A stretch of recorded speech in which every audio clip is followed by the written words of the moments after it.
नमस्कार दोस्तों, मैं हूं आपका अपना दोस्त पंक। Welcome to SSC GD cracker. आज हम पढ़ेंगे स्क्वायर रूट किसी भी नंबर का कैसे फाइंड कर सकते हैं। एक ही ट्रिक बताऊंगा, सारे स्क्वायर रूट निकालने में हेल्प करेगा। स्क्वायर रूट सीखने से पहले आपको 1 से लेके 9 तक स्क्वायर्स आपको याद कर लेने हैं। वो आपके स्क्वायर रूट निकालने में हेल्प करेंगे। जैसे अगर आपको 1 से 9 आ जाते हैं तो आप इजीली निकाल लेंगे। हम स्टार्ट करते हैं। जैसे एक नंबर ले लेते हैं कोई भी, 6084। इसका स्क्वायर रूट कैसे फाइंड करना है? सबसे पहला जो काम है, हमने पेयर्स बनाने हैं। पहला पेयर्स 2 डिजिट्स का होगा, उसके बाद जितने भी डिजिट्स आएंगे वो सेकंड पेयर में आ जाएंगे। ये पहला स्टेप है स्क्वायर रूट फाइंड करने में। उसके बाद हमने लास्ट डिजिट देखना है और लास्ट डिजिट में देखना है कि 4 किसके स्क्वायर में आता है। 2 का स्क्वायर 4 आता है, मतलब 2 में आता है। और किसके स्क्वायर के लास्ट में 4 आता है। 8 का स्क्वायर 64 होता है, तो 8 के स्क्वायर में आता है। दोस्तों, एक ये तरीका है कि हमें स्क्वायर पता हो तो हम देख लें कि किस किस के स्क्वायर। दूसरा ये है कि अगर हमें एक का पता चला गया, जैसे 4 है, हमें पता है 2 में आता है। 2 10 में से माइनस कर लेंगे, पीछे क्या बचा 8। जो 8 होगा वो नेक्स्ट टर्म होगी। ये दोनों तरीके हैं, आपको जो बेटर लगे उसमें करो। अब अगला स्टेप आता है, हमने देखना है 60 जो नेक्स्ट पेयर है। अब ये 60 नंबर जो है ये किस और किस स्क्वायर के बीच में आता है। 7 स्क्वायर का 49 होता है, 8 स्क्वायर का 64 आता है। मतलब ये 7 स्क्वायर और 8 के बीच, 7 स्क्वायर और 8 स्क्वायर के बीच में आता है। 2 नंबर आ गए, 7 और 8 के बीच में आता। दोस्तों, इस पेयर में हमने छोटा ही लेना हमेशा, मतलब 7 ही आएगा। अब मेन बात है इसको डिसाइड करना, 2 और 8 इसमें से क्या आएगा वो कैसे पता चलेगा। ये जो दोनों डिजिट है ना, 7 और 8, इन दोनों को मल्टीप्लाई करना हमने साइड पे। 7 8 का कितना होता है, 56 होता है। अब इस नंबर को देखना है। अब ये जो 60 है, 56 जो है वो 60 से छोटा है। अगर छोटा हो तो इधर से बड़ा नंबर ले लेना है।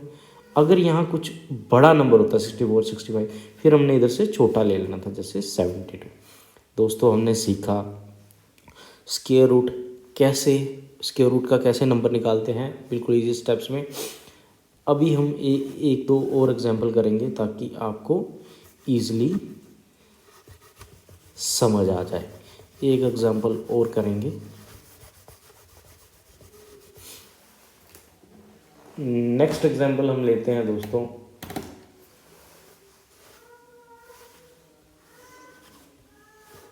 टू 916 लेते हैं।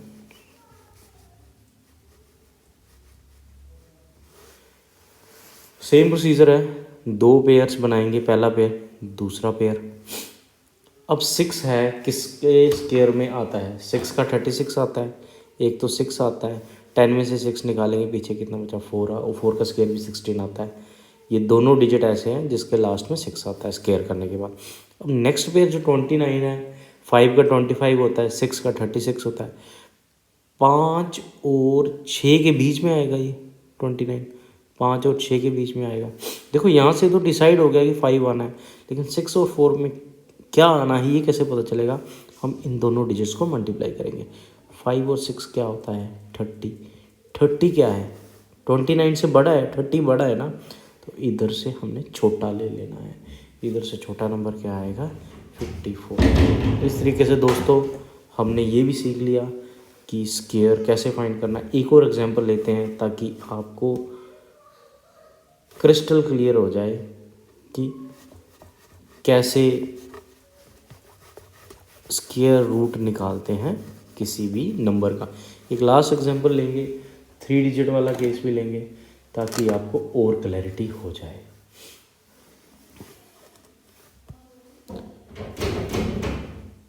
जैसे दोस्तों हमने लिया 1 4 6 4 1, वही तरीका है, 2 डिजिट्स ले लिए, पीछे 2 पेयर्स बनाने हैं हमने, पीछे जो बचा उसको एक पेयर बना लिया।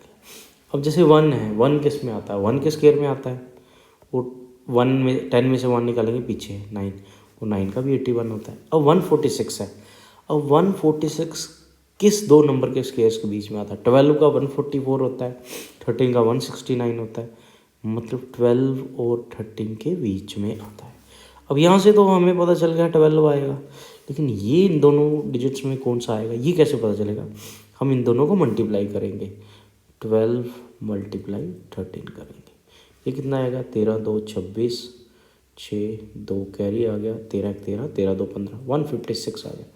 अब जो 156 आया ये बीच वाला नंबर है जो सेकंड पेयर 146, इससे बड़ा है, इसका मतलब यहाँ से छोटा नंबर लेना है 121। दोस्तों इस तरीके से हमने सीखा आज how to find the square root of any number. ये आप बार बार प्रैक्टिस करो। अगर डाउट लग रहा है तो आप एक बार कमेंट करके बता दो, ताकि मैं आपको फिर से इसको समझा दूँगा। अलविदा दोस्तों।